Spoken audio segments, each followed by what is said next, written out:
We're going to get through this crisis in our nation and in our world. There's going to be an answer, and eventually life is going to get back to a degree of normalcy. Might not be the same normal it was before, but we will go about our lives and this crisis we're in will pass. And what's going to happen, and I'm not a prophet, I'm simply speaking from the experience of years based on what I've seen. What's going to happen is that a lot of people are going to make a promise to themselves that they're not going to be caught off guard again. They're going to be ready, they're going to be prepared, they're going to stockpile certain things or invest in certain things or do whatever they think is necessary so the next time a crisis comes along, they're not going to be caught off guard.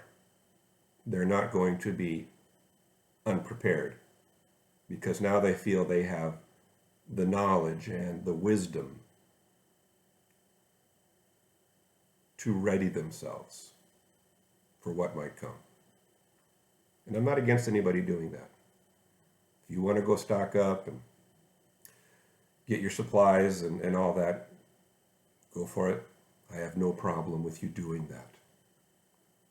But I want you to think about something, which is far more important than what you have stocked up in your house or in your storage area or whatever it might be. There's something far more essential that you really need to consider if you haven't up to this point. And here it is. It's in Proverbs chapter 1, verse 7. The fear of the Lord is the beginning of knowledge, but fools despise wisdom and instruction. And of course, that's talking about our spiritual life.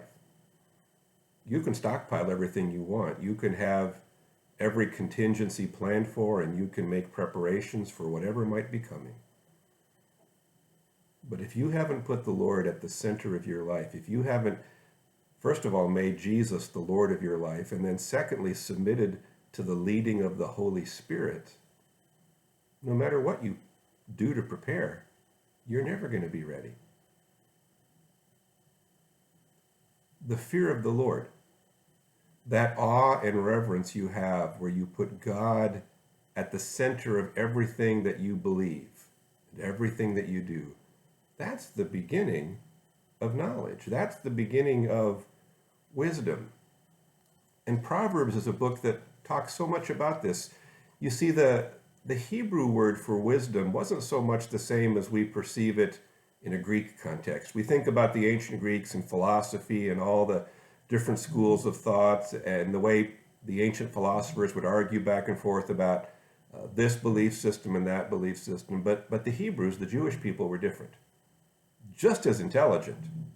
And yet their concept of wisdom wasn't just so much limited to what you believed. It was how that belief was reflected in the way you lived.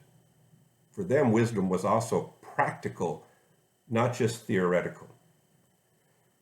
And Proverbs talks about this, living wisely, living for the Lord, putting him at the center of your life.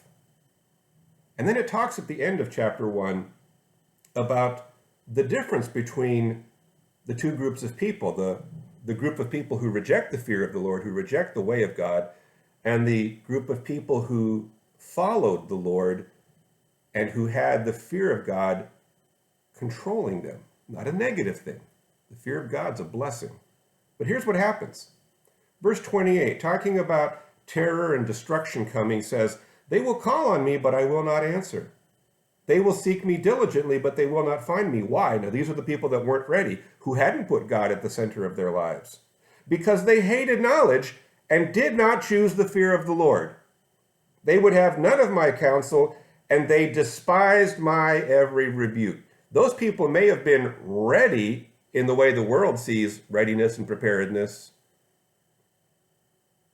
but they weren't ready because they forgot to factor in the single most important part of your life, and that's following God.